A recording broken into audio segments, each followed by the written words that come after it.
Hello, and welcome to the Placement Stability Training presented by the KVC training team. My name is Kara Gable, and I will be walking you through all of this information today.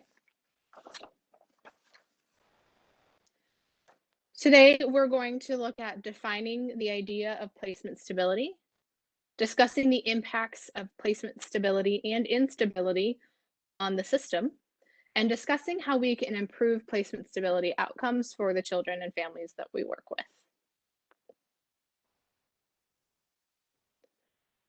So when I ask the question, what is placement stability? What comes to mind for you? How do you define that? Do you look at the number of placements a child experiences over a certain time frame? Or perhaps do you look at the quality of placements that they experience? Are you looking at it more as what placement stability isn't instead of what it is? Or maybe some kind of combination of all of those? When you Google placement stability, and you look at the results, both just on general Google and in the scholarly articles, what you find is really a focus more on placement instability, or the number of moves a child experiences over a year or their entire time in foster care, and how detrimental that can really be to that child and to that family. We can see a lot of different ways that affects a child. It can affect their brain structure. We see changes in brain structure and functioning for a child who experiences a number of moves over a certain amount of time, an increased risk of incarceration in adulthood, decreased school performance. Children who experience one school change during high school are 39% more likely to leave school without graduating. We see increased mental health needs for children who have a number of moves. And each placement change that a child experiences makes that child 6% more likely to experience another placement change in the future. So, something to consider when it comes to this idea of placement instability is that it doesn't just affect that child or that family at that moment or until they find a stable placement, but it can have a lifelong effect on that child. So as we go through this training, think about what you consider placement stability to be, and think about the impact that it has on you based on where you are in the system, whether you're a foster parent or an agency worker, a supervisor, wherever you are. What does that mean for you, and what you need to do in order to help work through placement stability?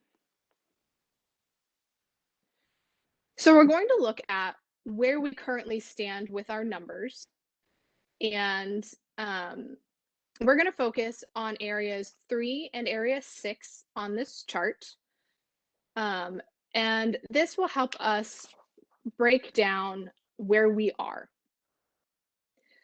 For some background numbers, there are approximately 440,000 children in the child welfare system this year in the United States. And the average age for a child in the foster care system is approximately 8 years old. And that figure comes from the Adopt US Kids website. In Kansas, we currently have approximately 7,100 children in care. Now, this number has changed over the course of the year. It goes up and it goes down depending on what's going on with different cases and those kinds of things. But it usually is somewhere in that area. The biggest group of children in foster care consists of children under the age of 9 in the state of Kansas. And the average stay for children in foster care is about 23.3 months. The most frequent reason for removal in the state of Kansas is physical neglect and lack of supervision. And then statewide, 34.76% of children are placed with relatives, and 8.34% are placed in a group or residential care.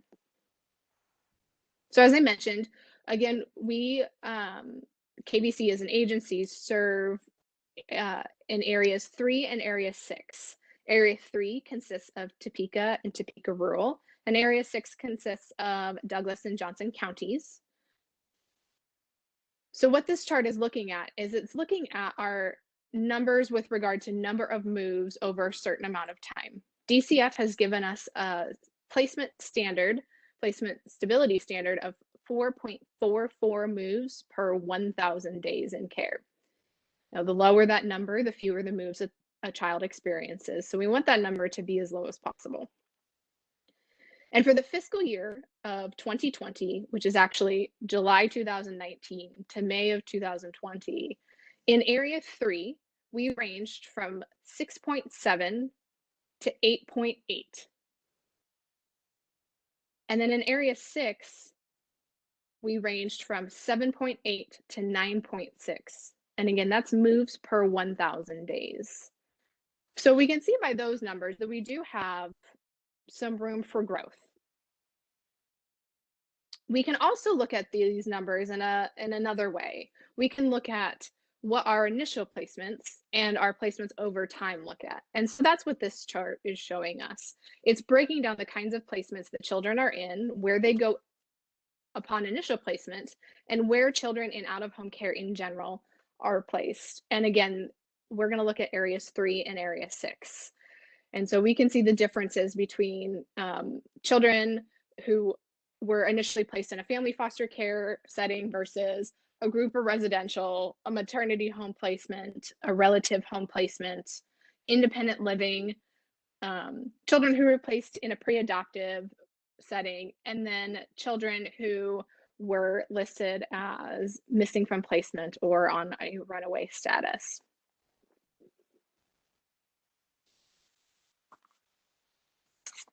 Now, we have one more chart that also shows us another way of breaking down these numbers. And this is looking at the types of moves that children in care have experienced.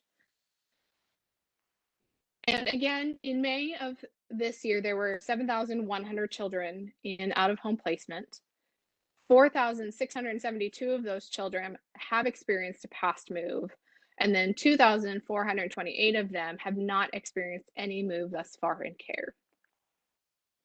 And we can see that 1,537 of them moved to a less restrictive placement. We want children to be in the least restrictive placement possible that can also meet their needs. We did have some children, 725, that moved to a more restrictive placement, and that would be something like a residential facility, PRTF or QRTP, or a group home.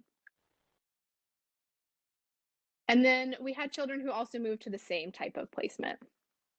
So maybe they're going from foster home to foster home or something like that. So it's another way of breaking down the numbers to see where we currently stand. But we also want to see where we want to be. What do we want that to look like?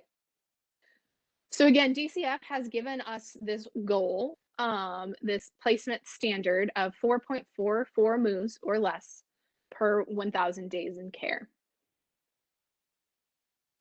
Overall, for foster care in general across the United States, we want as few moves as possible. And ideally, we would like to have one or less moves over a 12-month period, and that's not including respites. In addition to looking at the number of moves, we all want to also make sure that we are having quality placements, and we want the caregiver and the child to be well matched. So think about, again, wherever you are in the system, what does that mean for you to have a quality and a well-matched placement? If you're an agency worker, what does that look like? If you're a foster parent, what does that look like? And what kind of impact does that have for you? So that's where we want to be. But how do we get there is the next question. So the Annie E. Casey Foundation speaks frequently about this idea of placement stability and how important it is for the children that we serve. As we spoke about earlier, placement instability has a lot of negative effects for children that are in care. So we really do need to focus on what we can do to improve those outcomes and thus improve the well-being of the children that we serve. So some of their suggestions include things like placing children with relatives or family members whenever possible, placement matching to make optimal first placements for children. We want those first placements to be the best placement if possible. Improving services to children in foster care, having programs that support foster caregivers to better address children's needs, working on caseworker retention and staff training, and that is staff training at all levels, not just direct line staff. And they also include things like working on personal skills like compassion and empathy and engagement, having some form of continuous quality improvement for all that's included, children, um, families of removal, foster families, managing expectations. So having a greater understanding of the kinds of behaviors that we are likely to see and why those behaviors are occurring, and if they are within what we could consider the normal realm for a child that's in the foster care system.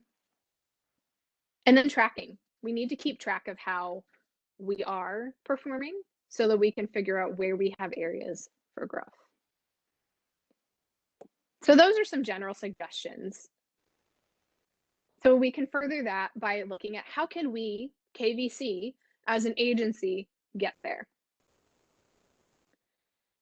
We can focus on placing with family. We have started using this model, Family Findings, that really focuses on building a lifetime support network for a child that's in care and getting them connected with family members, with community members, so that when agencies leave, when KVC leaves, because we don't intend to be there forever, they have the ability to continue to support that child. And so you'll see lots of different things with Family Findings coming up in your work, whether you're on the foster parent side or the agency worker side. We're also really working with DCF and the family to just continue to identify new family members. Where are those gaps in the family history that we need to fill in? And can we find this person? We have lots of different ways to search for people and to contact people. And so utilizing those as best we can. And then if we're going to be focusing on placing with family as often as we can, we also are working on providing more services to those kinship placements, monthly meetings and check-ins and referrals for different kinds of things. In addition to placing with family, we also can work to improve on matching children with placements and utilizing the systems that we already have in place, like Care Match, and making sure that what foster parents feel like they are willing or able to provide matches with what a child needs. Making sure that accurate levels of care are completed for children on a regular basis so that we are always looking at what that child needs and making sure that the foster parent is able to provide that, or providing the foster parent with the resources so that they can provide that. And then also using different kinds of assessments like our structured decision making or SDM assessment package. And we use those on the case management side as well as the foster parent side to identify safety concerns, risk concerns, areas of strength and need, and areas where support could be placed, and utilizing those to help us match our placements as best we can. And then also focusing on programs that support our foster caregivers as well.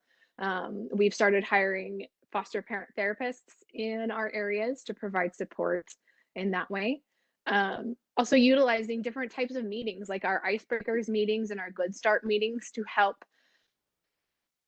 make connections between parents of removal and foster caregivers or relative caregivers, so that everybody is on the same page with what that child needs.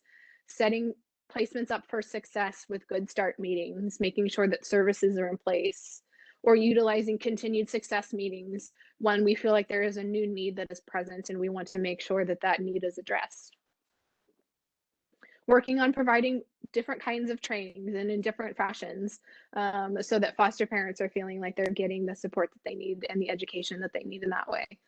And then also, some of our areas utilize mentor programs and matching new foster parents up with more experienced foster parents, kind of like a buddy system.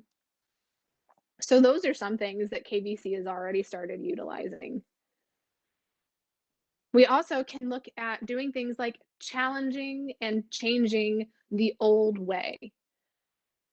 So that includes doing things like working towards eliminating one night placements and overnight stays in the office. No, those strategies were never meant to be long-term solutions for anything. They were always the last option. And they're not anything that anybody ever wants for a child, but working towards not utilizing those strategies anymore and reducing and potentially even eliminating our shorter term placements, placements that last just a few days. Um, and working towards utilizing pre-placement visits and trial placements in a different manner, including staffing that and having director approval before those happen. And a lot of the agencies across the state of Kansas have been getting together to talk about and to develop standardized placement disruption policies and procedures and looking at what kinds of things can we do differently in terms of setting those families again up for success. What strategies have we tried putting those into more of a standardized practice? And again, doing things like working on improving staff retention and changing and improving training opportunities for all staff. And then continuing to build relationships with community providers to ensure that children and families get the services that they need. And when you look at this list and even the things on the slide before, you might be thinking, this list doesn't have everything on it. And you're right, it doesn't. It is by no means an exhaustive list. This is the kind of place where we need to get creative with how we do things and work towards serving the best interest of the children that are in our care. And a lot of these things also probably could use their own how do we get there sublists. So, and that's okay. This is always going to be a work in progress. So take some time to really think about what you need in order to make an impact. We all have a role to play when it comes to the idea of placement stability. How can we help a child feel safe and secure in another person's home while we're also working with the parent of removal to address needs? And how do we continue to move forward with all of that so that that child can stay in one placement for as long as possible? So think about what you need. Do you need a specific kind of training or a different kind of support? Are you interested in maybe a specific population and want more information about that? And just think about how you have the ability to have that that positive impact on placement stability. And if you come up with ideas, share them with somebody. If you're a foster parent, let your worker know. If you are a worker, let your supervisor know or let the training team know, what can we do as a team to work through this? Because again, we all have that role to play. Okay. So thank you for taking the time to sit and listen. Um, Again, share your ideas and let's see how we can make this work. If you're interested in where the information for this training came from, these are some of the sources that were used in this training.